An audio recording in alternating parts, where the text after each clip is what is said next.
Welcome back to the Listener's Commentary on the Gospel of Mark. The Listener's Commentary is made possible by a generous team of supporters, people just like you. And if you want to join that team and help support the Listener's Commentary, you can do so by going to listenerscommentary.com. Listenerscommentary.com, you can click the Give button, and you can set up a one-time or a recurring monthly donation.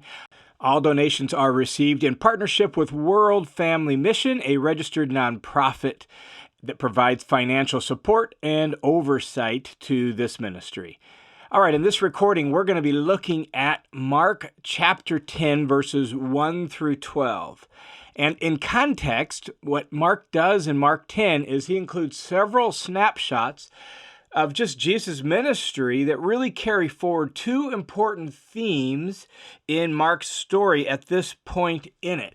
The first theme is the demands of discipleship to Jesus, and that began at that pivot point in the end of Mark chapter 8, where we're called to deny ourselves, take up our cross, follow Jesus. Well, now we're going to begin applying the specific demands of discipleship to a variety of issues. And here in Mark chapter 10, it's going to be applied to marriage, to children and status, as well as to money. So that's the first theme. The second theme that Mark 10 carries forward is the idea of continuing the teaching of the 12. In fact, a lot of part 2 of Mark's gospel focuses on this, how Jesus is pulling them aside and spending more time teaching them to prepare them for what lies ahead and to prepare them to really carry forward the mission after Jesus is gone. So here in Mark 10, 1 through 12, Jesus is going to focus on marriage, and this text reminds us that discipleship shapes how we view and how we do marriage. Here's the way it unfolds. Mark 10, verse 1 says, "Setting out from there, Jesus went to the region of Judea beyond the Jordan. Crowds gathered to him again, and as he was accustomed, he once more began to teach them." And so Jesus has traveled from the north in Galilee down south. He says he went to the region of Judea and beyond the Jordan. So Judea is the political region down south around Jerusalem. And so you have Galilee in the north, Samaria comes next, and then Judea after that. And then beyond the Jordan, or sometimes called Perea, was a political region to the east of the Jordan River, and it's frequently just referred to as beyond the Jordan, as it is here. And so Jesus has traveled down south, and Mark 10 really is Jesus' final trip from Galilee to the southern region of Israel, down to Judea, and ultimately into Jerusalem. And so chapter 11 will pick up with what we call the triumphal entry. And so this is Jesus' last trip to Judea, leading up to his final week in Jerusalem, and then his crucifixion at the end of that week. And so Jesus traveled down south, and verse 2, some Pharisees came up to Jesus, testing him, and began questioning him whether it was lawful for a man to divorce his wife. Notice they come to test him, and that is probably to see where he stands on what was a rather contentious issue among the rabbis of their day. It was assumed among the Jewish rabbis that divorce was just going to be part of life, but there were two big schools of thought about what you could divorce your wife for. Those two schools of thought were the school of Hillel and the school of Shammai. Shammai was the more conservative school among the rabbis, and that school said that only in the case of adultery could a person divorce his wife. Hillel, on the other hand, allowed for divorce for virtually any reason whatsoever. In fact, in Matthew's parallel account to this, Matthew 19:3, the way that the question is stated is it lawful for a man to divorce his wife for any cause or for any reason? And that reflects the opinion of the school of Hillel, that was what they argued. It actually seems like that more casual view of divorce in Hillel was the kind of dominant or common view. For example, the Wisdom of Ben Sirach, a collection of wisdom sayings, sort of like Proverbs from the intertestamental time period, that collection advised divorce if your wife simply didn't follow your directions. Or the Jewish historian Josephus divorced his wife because he was no longer pleased with her behavior. Easy divorce was fairly common and seems to have been the dominant approach of the day. And so when these Pharisees come to Jesus, testing him, they're really inviting him to weigh in on this debate that was had between the school of Shammai and the school of Hillel, and was kind of a contentious issue among the rabbis. Here's how Jesus responds in verse 3. And he answered and said to them, "What did Moses command you?" This debate centered on Deuteronomy 24, where the law of Moses talks about giving a certificate of divorce. And the rabbis really debated the specific way that was worded. Could you divorce her for any reason, or did you have to have a very limited reason? And it wasn't so much that there was a command to divorce in Deuteronomy 24, but a concession. Since divorce is going to happen, Deuteronomy 24 provided a provision to protect the people involved. Jesus' choice of words, command, invites the Pharisees to think about the law of Moses, and they focus specifically on the divorce instruction in Deuteronomy 24. Here's what they say in response to Jesus' question, verse 4. They said, "Moses permitted a man to write a certificate of divorce and send his wife away." Technically, Moses didn't command anything, and that's what they're getting at when they say Moses permitted. They're responding to what Jesus said and saying, well, he didn't really command anything. He permitted a husband to write a certificate of divorce. And so that technicality is important, although I do suspect that Jesus is using the word command more in the sense of instruct or instruction, based on what he says in verse 5 here in just a second. This instruction is found in Deuteronomy 24:1, and the point of the instruction really is to regulate it. It already existed. Divorce already existed in the ancient Near East. It already existed in the cultures among which Israel found herself living when the law was given. So divorce was already around. This instruction in Deuteronomy 24:1 sought to regulate it, primarily to protect the woman, so that her husband couldn't just toss her out with nowhere to turn. Now, one really important detail about that command in Deuteronomy 24, and really all of the Bible's instructions about divorce, is that the biblical instructions about divorce assume the possibility of remarriage. And the reason this detail is important is because some people, in seeking to apply this text to today, have sought to separate divorce from remarriage, saying that whereas divorce may be permissible, remarriage is not. But this misunderstands the original context. In the ancient world, the whole point of a certificate of divorce was to permit remarriage. In fact, Jewish divorce certificates included the words, "You are free to remarry any man." So to discuss divorce is to discuss remarriage. To permit divorce is to permit remarriage. They're a package deal.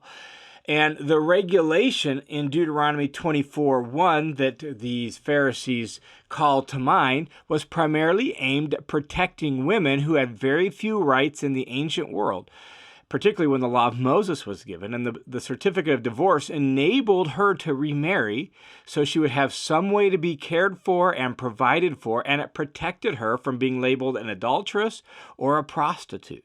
And so it was a way of regulating a situation so that it didn't get out of hand.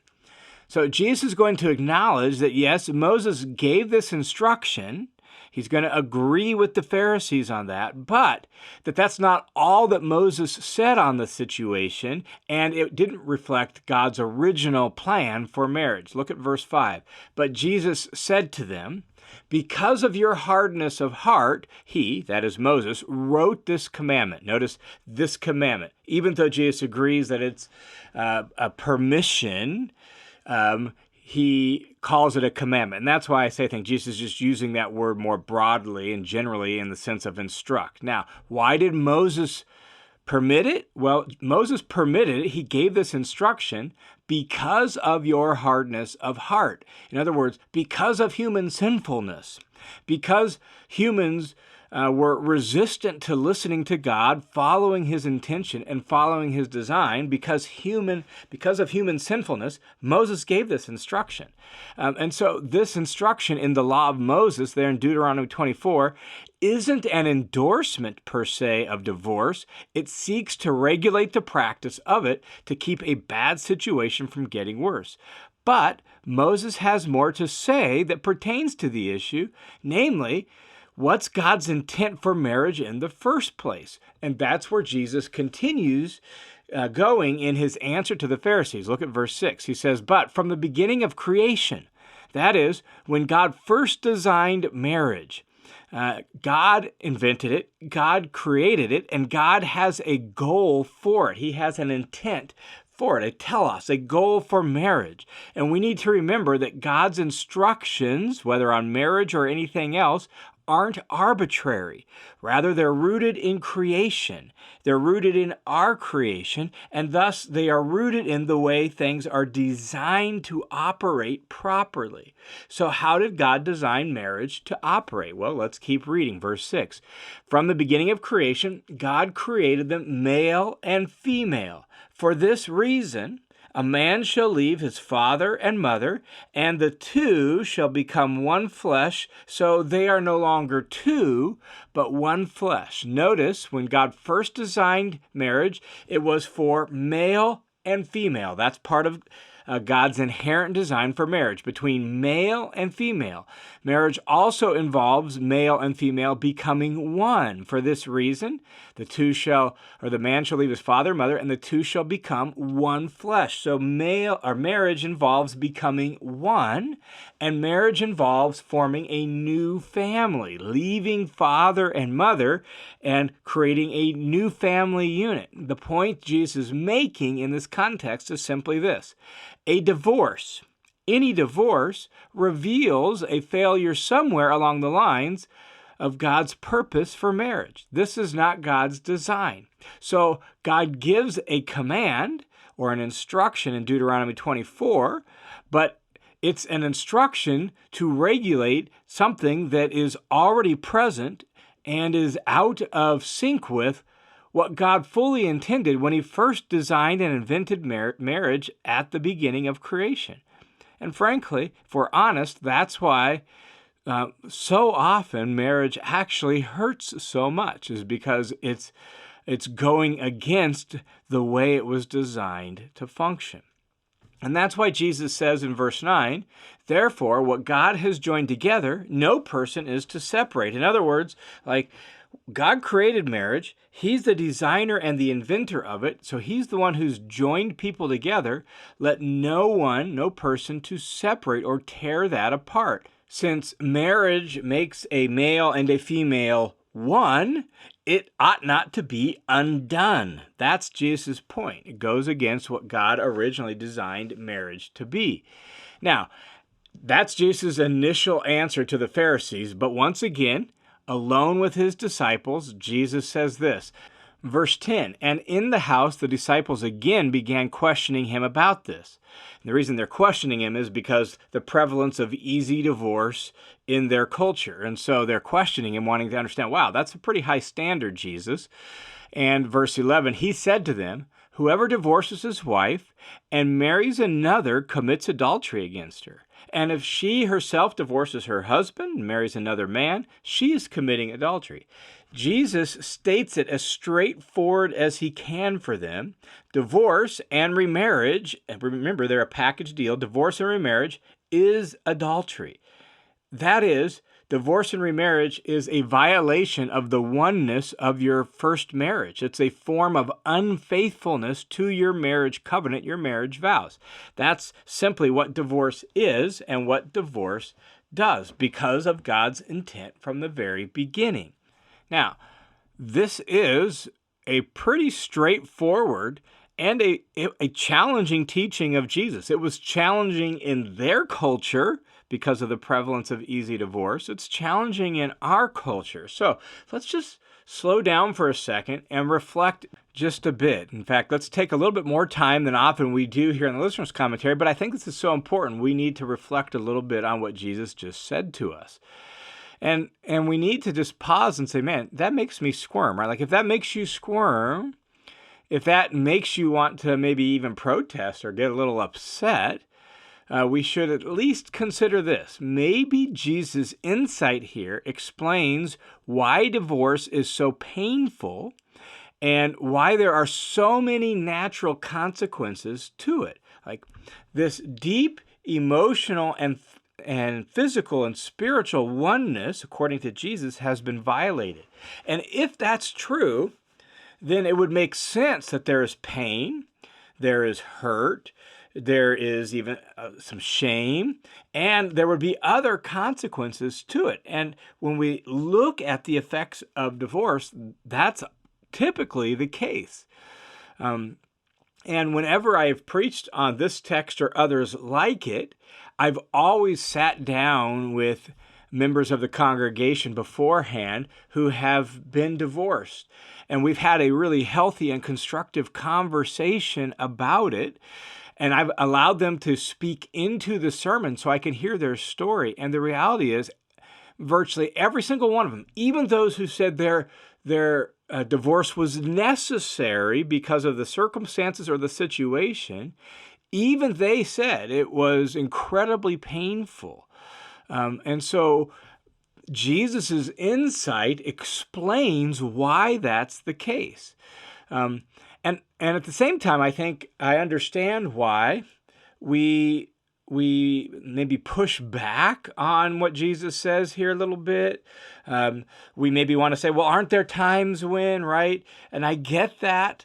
And I think sometimes we want to try to defend ourselves or defend our divorce or look for a loophole in God's law because we want to make sure that we're okay, like okay as a person and okay with God. Like, as I said, oftentimes when I've preached through this, I've had people in the congregation help me write this sermon. People who've been divorced. I approached one gal one time to invite her to be part of this little pre-conversation. And her first response was when I said, hey, I know that you've gone through a divorce. Before I could even finish my thought, she said, I know. She hung her head in shame and said, am I going to hell? It's like, no, that's not the point at all. And I reassured her of that, gave her a hug, and I invited her into the conversation. And there's just so much shame associated with that. And we sometimes want to justify ourselves in an attempt to protect ourselves from guilt and shame. And I understand that urge because humans aren't meant to run on shame and guilt, right? We're meant to run on love. And so even if the divorce were legitimate, that doesn't eliminate the pain or the shame, does it? The reality is we live in a broken world full of broken people, and tragically, marriages come to an end. And that's the whole reason there was a certificate divorce permitted in the law of Moses, clear back in Deuteronomy 24. But that's not God's intent, right? Things don't go always the way God desires or the way we desire. Like, who gets married planning on and desiring their marriage to end in divorce? Nobody. That's not what we want. That's not what God wanted for us either. And that's really the heart of Jesus' instructions here, that God has a more glorious, more grand ideal than that. And he is going clear back to the beginning, saying, yes, Moses allowed that. And he did so to help protect people in the midst of a situation where the hardness of heart has destroyed what God brought together. But that's not God's intent, and that's not God's goal. And so when we think about marriage and we think about discipleship, what we need to do is become the kind of people who can live together for the entirety of their life as one. That's what God originally intended. And in a fallen world, it doesn't always work out that way, but that's his original intent, and that's his original design. And that's what Jesus is emphasizing here in Mark chapter 10.